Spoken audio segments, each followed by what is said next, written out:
رب اشرح لی صدری ویسر لی امری واحلل عقدۃ من لسانی یفقہوا قولی رب زدنی علما رب زدنی علما رب زدنی علما۔ سورہ مائدہ آیت نمبر 83۔ وَإِذَا سَمِعُوا مَا أُنزِلَ إِلَى الرَّسُولِ تَرَىٰ أَعْيُنَهُمْ تَفِيضُ مِنَ الدَّمْعِ مِمَّا عَرَفُوا مِنَ الْحَقِّ يَقُولُونَ رَبَّنَا آمَنَّا فَاكْتُبْنَا مَعَ الشَّاهِدِينَ۔ ہاں ترجمہ، اور جب وہ سنتے ہیں جو کچھ نازل کیا رسول کی طرف، تو تم دیکھو گے یا تم دیکھتے ہو کہ ان کی آنکھیں جو ہیں وہ آنسوؤں سے بہہ جاتی ہیں۔ کس وجہ سے؟ حق شناسی کی وجہ سے۔ جو وہ حق وہ دیکھ لیتے ہیں، اس کو پہچان لیتے ہیں۔ پھر وہ کیا کہتے ہیں؟ یقولون، وہ کہتے ہیں ربنا آمنا، اے ہمارے رب ہم ایمان لائے، پس تو ہمارے نام یا ہمیں گواہی، ہمیں لکھ دے، ہمارا نام لکھ دے گواہی دینے والوں سے، مطلب شاہد گواہ۔ اور نہ وَمَا لَنَا لَا نُؤْمِنُ بِاللَّهِ وَمَا جَاءَنَا مِنَ الْحَقِّ وَنَطْمَعُ أَن يُدْخِلَنَا رَبُّنَا مَعَ الْقَوْمِ الصَّالِحِينَ۔ اور وہ کہتے ہیں کہ آخر کیوں نہ ہم اللہ پر ایمان لائیں اور جو حق ہمارے پاس آیا ہے اسے کیوں نہ مان لیں، جبکہ ہم اس بات کی خواہش رکھتے ہیں کہ ہمارا رب ہمیں صالح لوگوں میں شامل کرے۔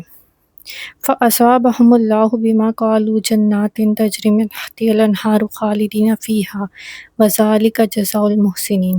تو اللہ ان کے اس قول کی وجہ سے جو ہے ان کو ایسی جنتیں عطا کی، اللہ ایسی جنتیں عطا کرے گا جس کے نیچے نہریں بہتی ہیں اور وہ ان میں ہمیشہ رہیں گے۔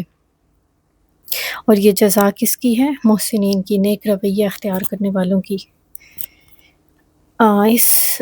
ان آیتوں سے کیا چیز سمجھ میں آ رہی ہے کہ سب سے پہلی چیز جو میں نے آپ کو بتایا کہ انسان جو ہے وہ سارے انسان تو فطرت اسلام پہ پیدا ہوئے، لیکن ہوتا کیا ہے کہ انسان کوئی جو ہوتا ہے وہ حق کو فوراً قبول کر لیتا ہے، اور کوئی وقت لیتا ہے اور کوئی قبول نہیں کرتا، ٹھیک ہے۔ تو یہ کن لوگوں کی بات آ رہی ہے؟ یہ متقین کی، مومنین کی، نرم لوگ جو سمجھتے ہیں، جو جن کے دل نرم ہوتے ہیں، جو حق کو قبول کر لیتے ہیں کیونکہ ان کو سمجھ آ جاتے ہیں۔ ایسے لوگوں کے اندر ضد نہیں ہوتی، ہٹ درمی نہیں ہوتی، ان کی بدبختی نہیں ہوتی، ان کی نیک بختی ہوتی ہے کہ وہ سچائی کو اور حق کو قبول کر لیتے ہیں۔ اور ہمیں دعا کرنی چاہیے کہ اللہ تعالیٰ ہمیں ایسے ہی لوگوں میں شامل کرے۔ اب یہ آیتیں میں نے اس لیے آپ کے سامنے رکھی ہیں کیونکہ یہاں پہ جو ایک نقشہ اللہ تعالیٰ نے کھینچا ہے، جو ایک چیز اللہ تعالیٰ نے بتائی ہے، ان کا قول کہ وہ فوراً بول اٹھتے ہیں۔ کیا کہتے ہیں کہ ہمیں مان لے۔ سب سے پہلے تو انہوں نے پہچان لیا، حق کو پہچان لیا، اور حق کو پہچاننے کے بعد فوراً ایمان لے آئے، ٹھیک ہے۔ اب یہاں تو قرآن کی بات ہو رہی ہے، دین حق کی بات ہو رہی ہے، لیکن اوورآل رویہ انسان کا، ایک مومن کا کیا ہونا چاہیے ایک عام زندگی کے اندر بھی، کیونکہ مومن کی تو زندگی پوری کی پوری جو ہے وہ حق کے اوپر ہوتی ہے۔ اسی لیے آپ دیکھیں کہ اللہ تعالیٰ کہہ رہے ہیں کہ ہم نے ان کے اس قول کی وجہ سے، جو انہوں نے کہا اس کی وجہ سے اللہ تعالیٰ ان کو جنت میں داخل کریں گے جن کے نیچے نہریں بہتی ہیں۔ اب کیا بات پہ نہیں، بات جو ہے وہ کوئی انسان بھی کہہ سکتا ہے، جیسے کہ ابھی ہم سورہ بقرہ میں پڑھیں گے کہ اللہ تعالیٰ کچھ لوگوں کے بارے میں کہتے ہیں کہ وہ کہتے ہیں کہ ہم ایمان لے، لیکن وہ ایمان نہیں لائے۔ لیکن یہاں پہ اللہ تعالیٰ بتا رہے ہیں کہ وہ کہہ رہے ہیں کہ ہمیں ایمان لائے اور ہمارا نام اس میں لکھ دینا، تو ان کو جنت کی نہریں کیوں مل رہی ہیں؟ کیونکہ ان کی بات سچی ہے، یہ دل سے بولنے والے لوگ ہیں، انہوں نے حق کو پہچانا تو ان کی آنکھوں سے آنسو جاری ہو گئے۔ کسی منافق کی، کسی کافر کی آنکھوں سے آنسو نہیں جاری ہو سکتے، کیوں؟ کیونکہ بہت ساری ریزنز ہیں اس کی، لیکن جو انسان حق پہ ہوگا، جو سچا ہوتا ہے، وہ رو پڑتا ہے۔ یہ حقیقت ہے۔ عام زندگی کے اندر بھی آپ حق پہ ہو، اگر کوئی آپ کو نہیں سمجھ رہا ہوتا تو آپ ایٹ دی اینڈ رو پڑتے ہو، اللہ کے آگے رو پڑتے ہو، کیوں؟ کیونکہ آپ کو پتہ ہوتا ہے آپ سچ بول رہے ہو، آپ حق پر ہو، لیکن لوگ نہیں سمجھتے۔ پر وہ رب قدردان ہے، وہ اللہ کیا کہہ رہے ہیں کہ ان کے اس قول کے بدلے ان کو جنت ملے گی جس کے نیچے نہریں بہتی ہیں۔ اور پھر وہ کہتے ہیں کہ ہم اللہ پہ کیوں نہ ایمان لے آئیں؟ بھئی حق ہمارے پاس آ گیا، ہمیں سمجھ آ گئی ہے۔ بالکل ویسے ہی جیسے میں اگر اپنی بات کروں تو مجھے یہ ہوتا ہے کہ جو چیز مجھے سمجھ آ گیا میں کیوں نہ اس کو مانوں۔ یہ تو پھر میری بدبختی ہوگی کہ اگر کوئی بات مجھے سمجھ آ چکی ہے تو میں اس پہ عمل نہ کروں، ٹھیک ہے۔ تو اسی طرح ان کو حق سمجھ آ گیا تھا تو انہوں نے کہا ہم کیوں نہ ایمان لے آئیں، ہمیں پتہ لگ گیا۔ تو اسی طرح جب آپ خدا کی تلاش کریں گے، خدا کو سمجھنے کی کوشش کریں گے، آپ پہ اللہ تعالیٰ کی جو معرفت ہے وہ آپ کو ملے گی، ایمان کی لذت آپ کو ملے گی، تو پھر آپ یہی کہیں گے کہ ہم کیوں نہ ایمان لیں۔ آپ سوچ رہے ہوں گے کہ میں مطلب اس طرح کی بات کر رہی ہوں، یہ حقیقت ہے، کیونکہ ایک ہوتا ہے صرف کلمہ پڑھ لینا، ایک ہوتا ہے شعوری طور پہ اپنی زندگی کو جہالت سے، اندھیروں سے نکال کے، گمراہی سے نکال کے روشنی میں، نور ہدایت کی روشنی کے اندر لانا۔ ٹھیک ہے، میں اس چیز کی بات کر رہی ہوں کہ پھر آپ کا بھی دل اسی طرح پکارے گا کہ ہم اللہ کی کیوں نہ مانیں۔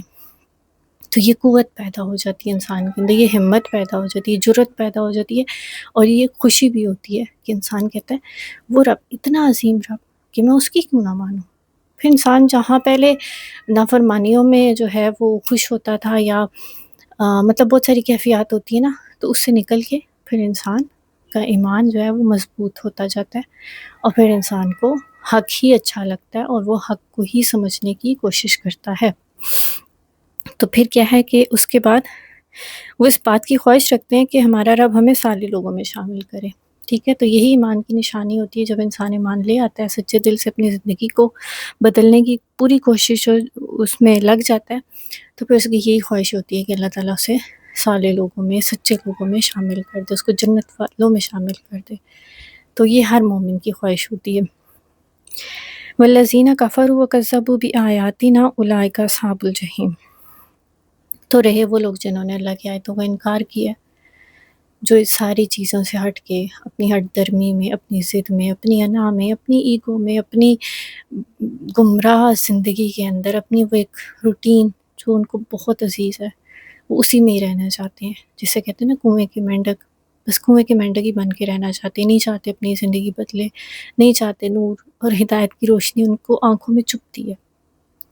ایسے لوگوں کا ٹھکانہ پھر جہنم ہے، اور وہ اسی کے مستحق ہیں۔